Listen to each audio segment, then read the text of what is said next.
My financial advisor called at 11:47 p.m. on a Tuesday. I remember the exact time because I was watching the late news and the clock on the cable box had just clicked over. "Jack," she said, her voice tight, professional but worried, "I need you to check your email right now. Don't wait until morning. This can't wait." I'd known Caroline for 15 years. She managed my retirement accounts, my VA disability payments, the life insurance money from when Beth passed 3 years ago. She never called after business hours. Never. "What's wrong?" I asked, already reaching for my reading glasses. "Someone tried to add themselves as a joint owner on your main checking account today. The bank's fraud department flagged it because the signature looked off. Jack, they also attempted to initiate a title transfer on your house. I need you to look at the documents I'm sending you." My hand froze on the laptop. "That's impossible. Nobody has access to my accounts except—" I stopped. "My son, Michael. I'd added him as an emergency contact years ago after Beth died, in case something happened to me. Just in case." "The request came from Michael's email address," Caroline said quietly. "And there's more. I pulled up your account history. There have been small withdrawals over the past 6 months. $500 here, $800 there. They total about $23,000. I opened my email. The documents loaded slowly, my rural internet connection struggling. When the image finally appeared, I recognized the handwriting. Not Michael's, his wife's, Jennifer. The signatures were mine, but I'd never signed these papers. I'd never even seen them. "Jack, are you there?" "Yes," I said. My voice sounded strange in my own ears. Flat. Distant. "Caroline, I need you to do something for me. Freeze everything. Every account. I'll be at your office first thing tomorrow morning." "Already done." "And Jack, I'm sorry. I know this is family." I hung up, sat there in my recliner, the television still playing. Some commercial about dish soap. The ranch house felt too big suddenly, too empty. Beth's coffee mug was still on the mantel where I kept it. Our wedding photo next to it. 42 years we'd been married. She died of cancer 3 years ago, this November. Michael was supposed to be the one person I could trust now. He was all I had left. I called Michael's cell phone. It rang 6 times, then went to voicemail. I tried again. This time he picked up on the 3rd ring. "Dad? It's almost midnight. Is everything okay?" "I need to ask you something," I said. "Did you try to access my bank accounts today?" There was a pause. Too long. "What?" "No. Why would I do that? Someone used your email to try to add themselves to my checking account. They also tried to transfer the deed on the house." "That's crazy, Dad. My email must have been hacked. You know how that happens. Jennifer's always warning me about phishing emails." Jennifer, his wife of 7 years, the woman who came to Sunday dinners, brought homemade pie, called me Pop, played with my 2 granddaughters in the yard. "Where's Jennifer right now?" I asked. "She's asleep." "Dad, seriously, it's probably just identity theft. We'll go to the police tomorrow, get it sorted out. Don't worry about it tonight." "Okay," I said. "We'll talk tomorrow." But I didn't sleep. I stayed up all night going through my files, my papers, the folder of documents Beth had organized before she died. Bank statements, property deeds, my military records, the trust Beth and I had set up for the girls' college funds. Everything was there, neatly labeled in her careful handwriting. Everything except one thing. The power of attorney I'd signed for Michael 2 years ago. Just a temporary one, so he could handle some paperwork when I had my knee surgery. It was supposed to expire after 6 months. I searched through every drawer, every file box. It was gone. At 6 in the morning, I made coffee. Strong and black, the way I'd learned to drink it in the army. I sat at the kitchen table and made a list. Names. Dates. Every time I'd given Michael money over the past 2 years, every time Jennifer had borrowed just a little until payday, it added up to more than I'd realized. Close to $35,000, not counting what Caroline had found in the unauthorized withdrawals. I called my old friend Ray Martinez. We'd served together in Desert Storm, and after we both got out, he'd become a private investigator up in Billings. He owed me a favor. Several favors, actually. "Ray, I need your help. I said when he answered. "And I need you to keep this quiet." "What's going on, Jack?" I told him everything. The phone call from Caroline, the attempted fraud, the missing power of attorney, the withdrawals. When I finished, Ray was quiet for a long moment. "Jack, you know what this sounds like, right? This isn't a one-time thing. This is systematic. They've been planning this for a while." "I know. You want me to look into it? Into Michael and Jennifer?" The words hurt coming out. "Yes.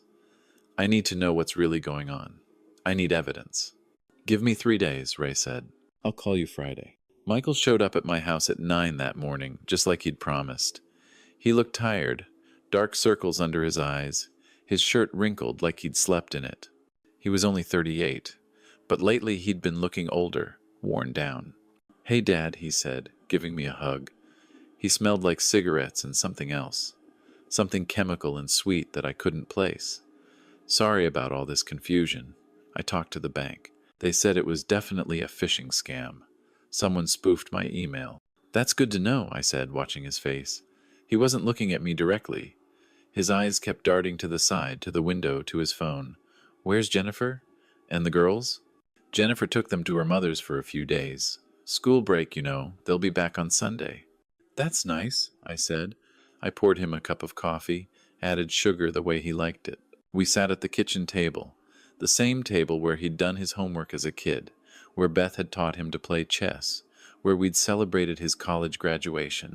"Michael, I need to ask you something. Are you in some kind of trouble?" His hand jerked, coffee spilling on the table. "What? No. Why would you ask that?" "Because Caroline said the withdrawals from my account started 6 months ago. That's a long time for a phishing scam." "Dad, I don't know anything about that. I swear. Maybe. Maybe it's identity theft. We should file a police report." I looked at my son, really looked at him, the way his hands shook when he picked up the coffee cup, the way he kept scratching his arm, a nervous habit I'd noticed more and more lately, the weight he'd lost, the excuses for missing family dinners. "Are you using again?" I asked quietly. His face went white. "That was years ago, Dad. I've been clean since before the girls were born. You know that." "Then show me your arms." "What?" "Show me your arms, Michael. Roll up your sleeves." He stood up fast, the chair scraping against the floor. "I don't have to prove anything to you. I came here to help you with this bank thing, and you're accusing me of being a junkie? I'm your son, Dad. I thought you trusted me." "I did," I said. "I do, that's why I'm asking. If something's wrong, we can fix it. But I need you to be honest with me." He grabbed his jacket. "I'll call you later, when you're ready to apologize."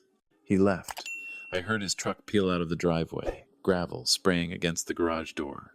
I sat there with 2 cups of coffee getting cold, the morning sun streaming through the kitchen window, and I thought about all the times I'd made excuses for him. All the times Beth had said something was wrong and I'd defended him. "He's just going through a rough patch," I'd said. "He'll figure it out." I picked up my phone and called Caroline. "I need a full forensic accounting of my accounts for the past 2 years. Everything. And I need copies of any documents filed with my signature that I didn't personally authorize." "I'll have it ready by tomorrow afternoon," she said. Ray called me Friday morning at exactly 8 o'clock. "Jack, you need to sit down for this." I was already sitting at my kitchen table. Same spot, same coffee cup. "Tell me." "Michael's been using again. Opioids? Started about 8 months ago, from what I can tell. He's been to 3 different pain management clinics, doctor shopping, getting prescriptions. He also owes money, a lot of money, about $85,000 to various dealers and loan sharks." I closed my eyes. Beth had been so proud when Michael got his 10-year sobriety chip. She'd framed it, hung it in their house. She died believing he'd beaten it. "There's more," Ray continued. "Jennifer, her real name is Jennifer Kovach, but she's used 3 other names. She was married twice before Michael.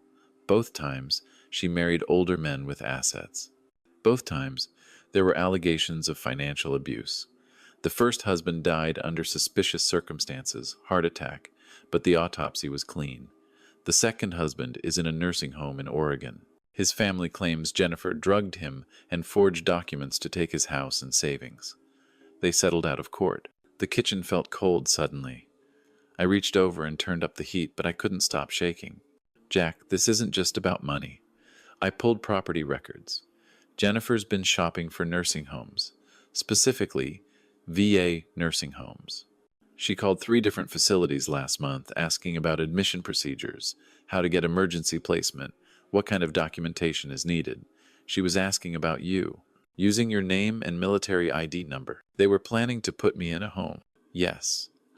And once you're declared incompetent, which can happen if 2 doctors sign off on it, they'd have full power of attorney. They could sell everything. The house, your land, your vehicles, cash out your retirement accounts. You'd have no say. I thanked Ray, hung up, and sat there for a long time. The sun moved across the floor. The clock ticked. Finally, I made another call. Veterans Affairs Social Services. This is Margaret speaking. My name is Jack Morrison, I said.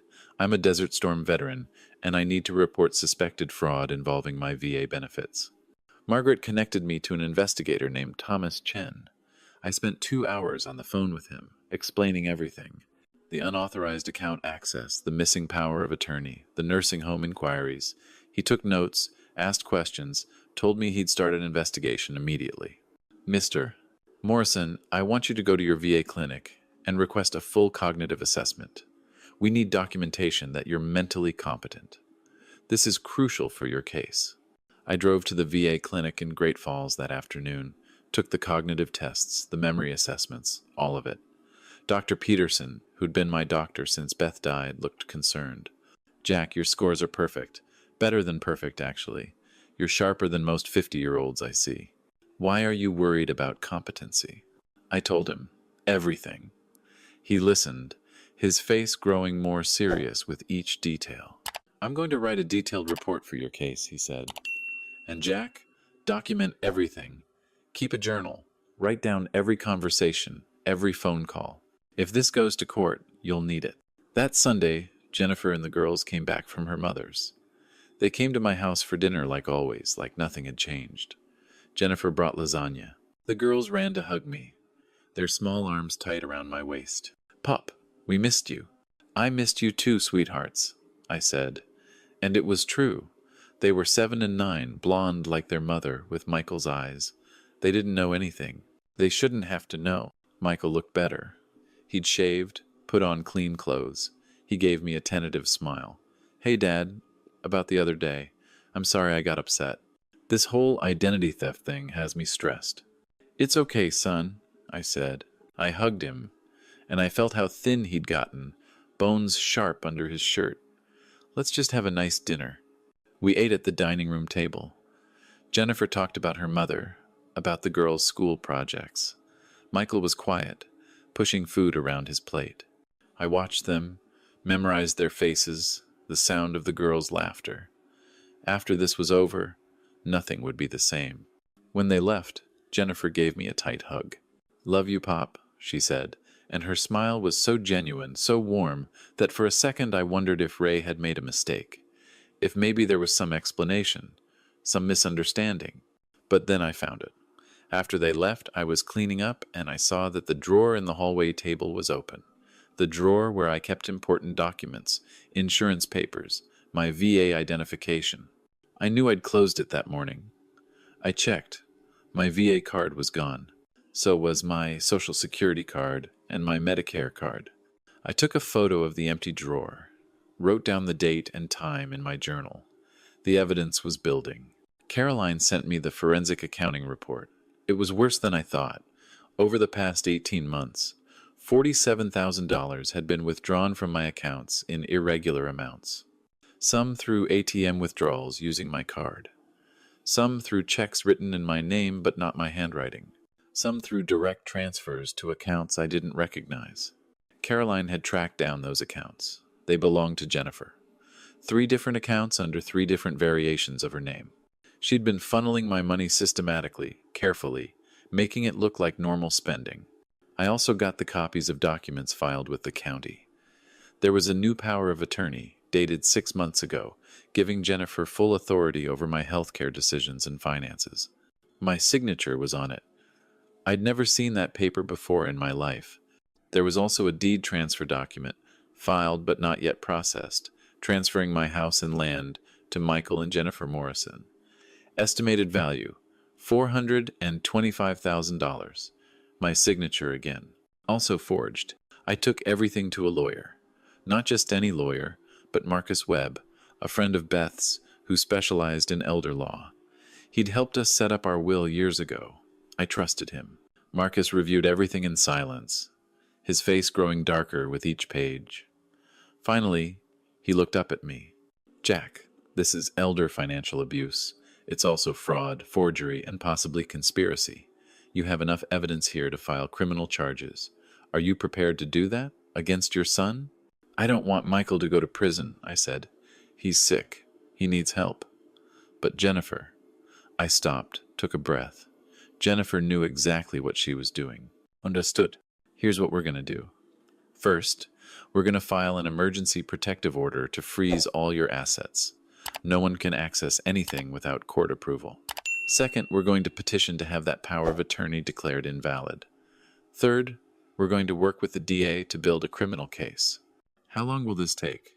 If we move fast, we can have the protective order by Monday. The criminal case, that could take months. Let's do it." That weekend was the hardest. I had to act normal. Michael called to ask if he could borrow $5,000 for a car repair. I told him I'd check my accounts and get back to him. Jennifer texted asking if I wanted to go to the girls' school play on Thursday. I said yes. All weekend I played the role, the trusting father, the lonely widower grateful for family visits, the old veteran who didn't understand modern banking. But every night, I sat at this table and wrote in my journal. Every detail, every lie, every manipulation. The evidence grew, page by page, word by word. Monday morning, Marcus filed the emergency protective order. By noon, all my accounts were frozen. Michael called me 20 minutes later. "Dad, something's wrong with your accounts. I tried to transfer some money for you, like you asked, and the bank said everything's frozen. Did you know about this?"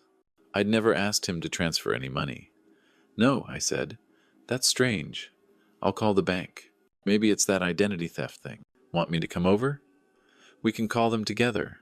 "That's okay. I can handle it." Tuesday, the VA investigator called. "Mr. Morrison, we've found evidence that someone used your VA credentials to apply for emergency nursing home placement at 3 different facilities. The applications claimed you were suffering from advanced dementia and were a danger to yourself. They were all signed by Jennifer Morrison, claiming to be your designated healthcare proxy. But she's not. We know. We also found that she contacted your VA benefits coordinator, trying to have your disability payments redirected to a joint account. We flagged all of this. There will be a federal investigation. Wednesday, the county recorder's office called Marcus. Someone had tried to rush through the property deed transfer. They'd come in person with cash to expedite the process. The clerk had gotten suspicious and called to verify with me. I told her to stop everything. Thursday was the school play. I went because I'd promised the girls. They were so excited, wearing their costumes, singing their songs. Michael and Jennifer sat next to me. Jennifer held my hand during the performance. Afterward, we got ice cream. "Pop, you're the best grandfather ever," my youngest granddaughter said, chocolate ice cream on her face. "You're pretty great yourself, sweetheart," I said, and I meant it. Whatever happened next, I'd make sure these girls were protected. They deserved better than this. Friday morning, 2 sheriff's deputies knocked on Michael and Jennifer's door. I wasn't there, but Ray told me about it later. They arrested Jennifer on charges of elder financial abuse, fraud, forgery, and identity theft. Michael wasn't arrested, but he was told he was under investigation. Jennifer called me from jail. "Pop, please. This is all a mistake. I was just trying to help manage your accounts. You asked me to. You know how forgetful you've been lately." I'd been recording all my calls since this started, with Marcus's guidance. This conversation was being recorded too. "Jennifer, I never asked you to manage my accounts. I never signed any power of attorney giving you authority. And I'm not forgetful. I have medical documentation proving I'm completely competent." But Michael said, "He told me you wanted help with your finances." "Jennifer, did Michael know you were using false names? Did he know you'd done this before, with your other husbands? Silence. Then quietly, he didn't know about that. I think you should call your lawyer now, I said, and I hung up. Michael showed up at my house an hour later. He looked destroyed, his eyes red, hands shaking. Dad, what's happening? They arrested Jennifer. They're saying she stole from you, forged documents. This can't be real. Sit down, son, I said. We sat at the kitchen table. I made coffee, put the cup in front of him, waited. I need you to be honest with me now, I said. All of it, the truth. And he broke.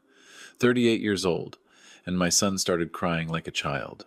The whole story came out between sobs. The injury at work that started the pain pills. The addiction that came back fast and vicious. The dealers who kept increasing the price. Jennifer who said she'd help, who said she had a plan, who promised they could fix everything if they just had access to my accounts. I didn't know about the other husbands, he said. I swear, Dad, I thought she was just helping. I thought it was temporary, until I could get clean. I'm so sorry. I'm so sorry. I wanted to be angry. Part of me was. But mostly, I just felt tired and sad. This was my son, Beth's son. The boy who'd played catch in the backyard, who'd served 2 tours in Afghanistan, who'd called me crying when each of his daughters was born. Michael, you need help. Real help, not jail, but you have to want it. I do. I'll do anything. Please, Dad. Please don't let them take my girls away. I called Marcus. We worked out a deal. Michael would enter a residential treatment program, 90 days minimum. He'd cooperate fully with the investigation, testifying about everything Jennifer had done.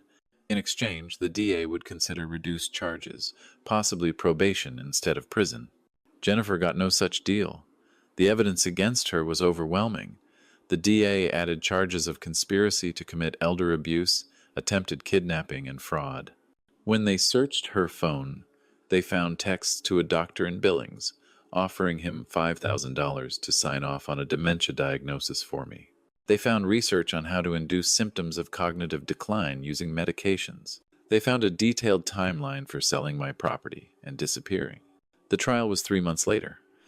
I had to testify.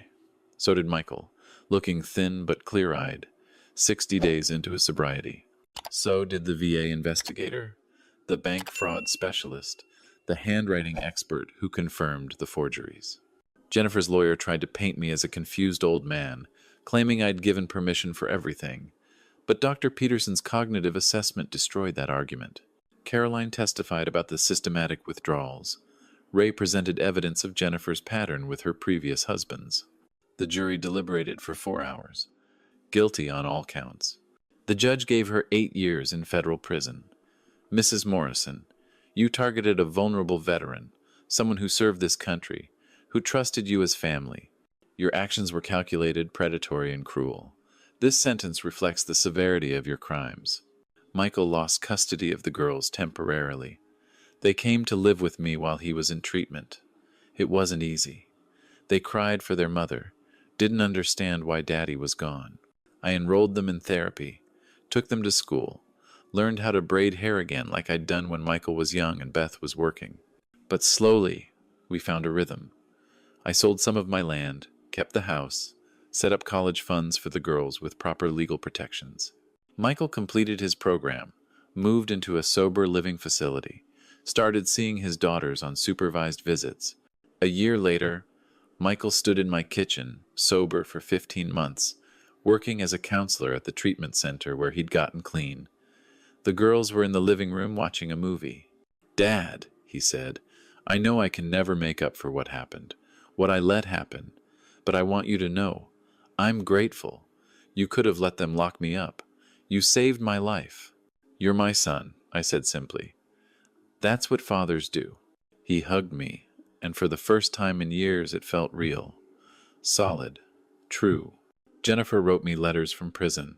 Long letters, apologizing, explaining, justifying.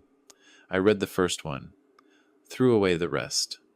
There was nothing she could say that would change anything.